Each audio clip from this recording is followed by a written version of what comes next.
தமிழக முதல்வராக பன்னீர்செல்வம் பொறுப்பேற்ற பிறகு தமிழக அரசின் பல்வேறு துறைகள் முடங்கியுள்ளதாக ஜி. ராமகிருஷ்ணன் குற்றம் சாட்டினார். மார்க்சிஸ்ட் கம்யூனிஸ்ட் கட்சியின் 21வது அகில இந்திய மாநாடு விசாகப்பட்டினத்தில் நடந்தது. இதுகுறித்து புதனன்று மாநில பொதுச் செயலாளர் ஜி. ராமகிருஷ்ணன் விளக்கினார். மேலும் ஆந்திர துப்பாக்கிச்சூடு சம்பவம் தொடர்பாக சிபிஐ விசாரிக்க வேண்டும் என்றும் தமிழகத்தில் அனைத்து துறைகளும் முடங்கியுள்ளதாகவும் ராமகிருஷ்ணன் கூறினார்.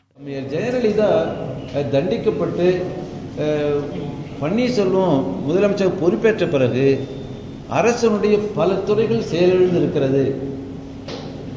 பல உதாரணம் சொல்ல முடியும்.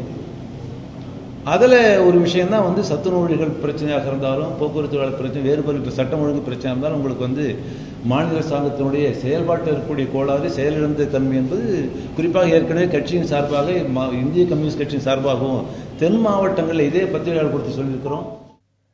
தற்போதுள்ள தொழில் முதலீட்டு கொள்கையால் முதலீட்டாளர்கள் மாநாடு பலனளிக்க வாய்ப்பில்லை என்றும் ராமகிருஷ்ணன் தெரிவித்தார்.